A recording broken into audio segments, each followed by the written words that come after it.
Hello friends, welcome back. एक बार फिर आप सभी का स्वागत है आपके अपने चैनल अरविंद जी के सेंटर में। आज मैं लेकर आया हूं आप जो विद्यार्थी हैं, कल जिनका पेपर है 10वीं क्लास वालों का, उनके लिए कुछ महत्वपूर्ण प्रश्न। जैसा कि आप बोर्ड पर देख रहा हूँ, मैंने टॉपिक लिख दिया है।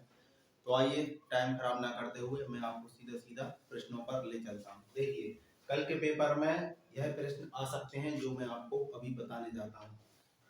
हिंदी का आपका क्लास 10th का ये इम्पोर्टेंट क्वेश्चन है मेरे पास, जो कि इम्पोर्टेंट क्वेश्चन है, महत्वपूर्ण प्रश्न। एग्जाम है आपका कल 5 फरवरी 2024 को। अच्छे से याद कर ले यह प्रश्न। आप पेपर में कम से कम पास हो जाएंगे, जिनकी अभी तक बिल्कुल भी तैयारी नहीं है। एक मैंने जो कल का वीडियो डाला था वो प्रश्न, और एक आज जो मेरे हाथ में ये प्रिंट आउट है, ये दोनों ही अगर आप कर लेंगे तो कम से कम आप पास हो जाएंगे। ठीक है, तो मैं आपको सीधा सीधा ये प्रिंट आपको उसमें दिखा देता हूँ कैमरे में, क्योंकि यहाँ पर अगर मैं एक एक प्रश्न लिखूंगा तो काफी बड़ा वीडियो हो जाएगा, जो कि आपके लिए परेशानी है। ठीक है, तो अब आपको मैं दिखा देता हूँ।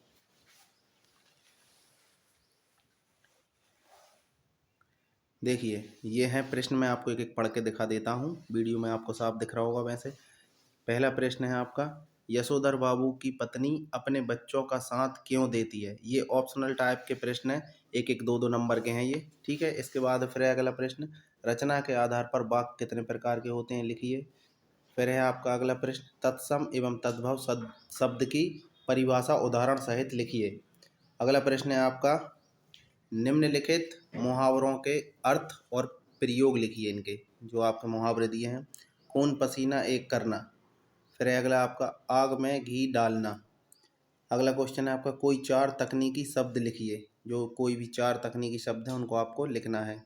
ठीक है, इसके बाद है, अर्थ के आधार पर वाक्य कितने प्रकार के होते हैं, केवल उनके नाम लिखिए। ठीक है, फिर है आपका, कहानी और नाटक में क्या क्या समानताएं होती हैं, कोई समानताएं लिखिए। कितनी, कोई दो समानताएं लिखना है आपको। ठीक है, इसके बाद है, नाटक में वॉयस ओवर किसे कहते हैं।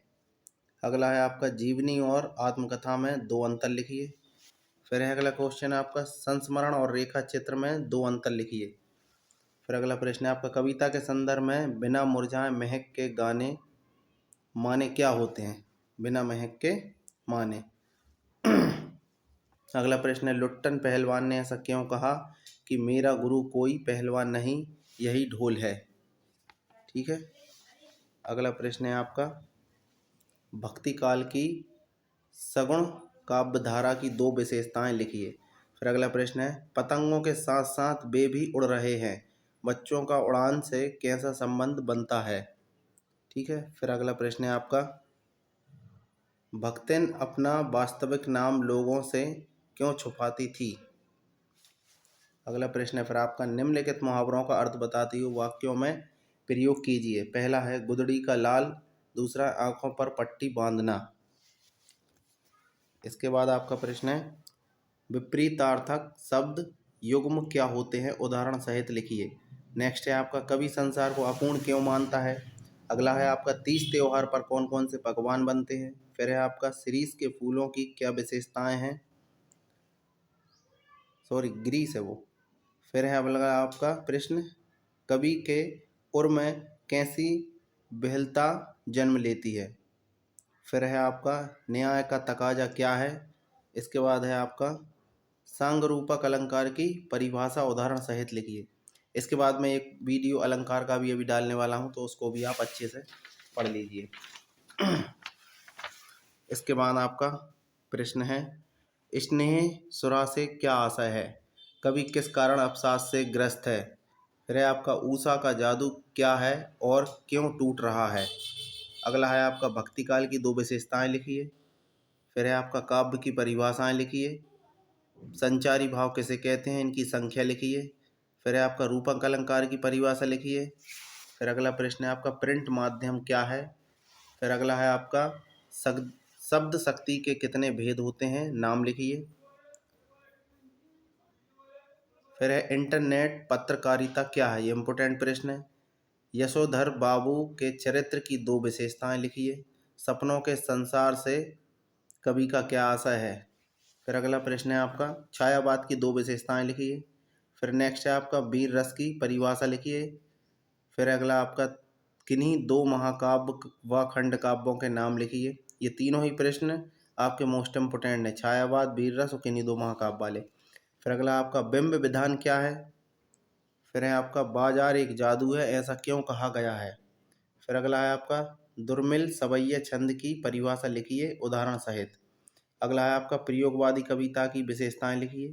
फिर है आपका बच्चे किस बात की आशा में नीड़ों से झांक रहे होंगे। फिर अगला है आपका महाकाव्य की दो विशेषताएं लिखिए, ये मैंने कल ही बताया था, ये भी इम्पोर्टेंट प्रश्न है। फिर है आपका व्यक्तिरेख अलंकार की परिभाषा लिखिए। फिर है आपका गद्य की प्रमुख एवं गौण विधाओं के नाम लिखिए। फिर है आपका लगान न चुकाने पर जमींदार ने भक्तिन को कौन सी सजा दी थी। ठीक है। फिर है आपका अगला एकांकी किसे कहते हैं, दो एकांकीकारों व उनकी रचनाओं के नाम लिखिए। फिर है आपका शब्द गुण कितने प्रकार के होते हैं। फिर लास्ट है आपका अच्छे लेखन की मुख्य विशेषताएं क्या होती है। ये लास्ट के दो प्रश्न भी इम्पोर्टेंट हैं। ठीक है, तो आपने ये प्रश्न देख लिए होंगे इसमें प्रिंट में, और आप इसको वीडियो को पॉज करके इसका स्क्रीनशॉट भी ले सकते हैं, या फिर आप इसको नोट भी अपने उसमें कर सकते हैं। तो ठीक है, ये कुछ महत्वपूर्ण प्रश्न थे जो कि 2-2 नंबर के आते हैं आपके। ठीक है, तो आप इनमें इतना कर सकते हैं कि आप पास हो जाएंगे। कल वाला वीडियो देख लें और एक ये, दोनों में ही आप अच्छे से पास हो जाएंगे। तो इनकी तैयारी आप जल्दी से कर लें।